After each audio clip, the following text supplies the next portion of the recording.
This is tgirl, ars poetica.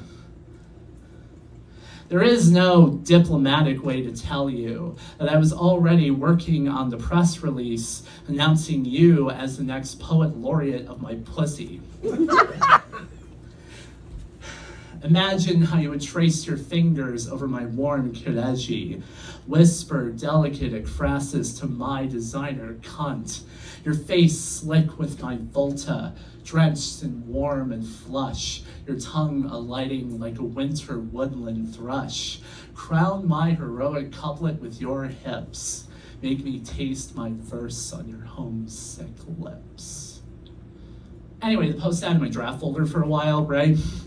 Until one night, after missing shot day and languishing in writer's block, my meter unable to weave but with no confirmed sightings of slender Aphrodite.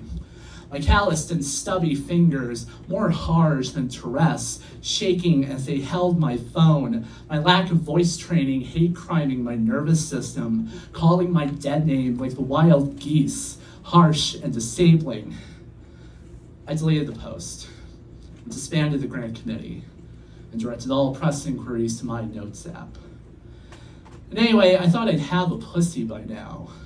When surgery became a failed and feckless prophecy, I went and became a poet. I figured maybe if I wrote enough poems about my pussy, it would become real. Doucement, tu sais? As if to say, my sandcastle dick washed away with the tide, leaving only soft young glass. And anyway, I didn't write any poems about my ashling pussy. By then, I'd written a dozen poems telling you that the reason my goddess put me here was to kiss you. Once. By then, I felt the patient heartbreak made urgent, inescapable. The sound of our talks winding late into the night replaced with quiet gestures of repenting.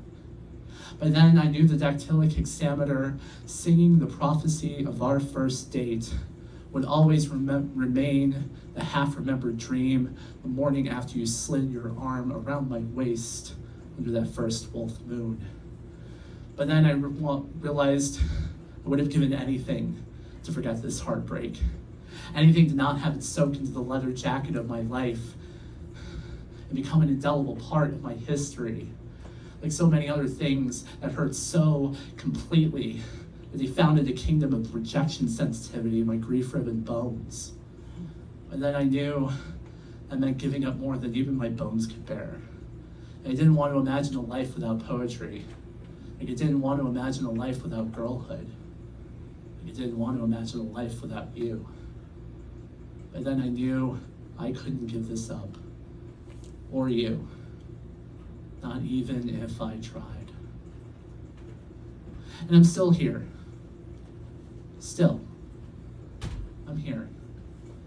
A handful of line breaks between me and a genocide, pouring the light of the new wolf moon into the fresh cracks in my stupid, busted, candy-ass heart, and a chasm of white space.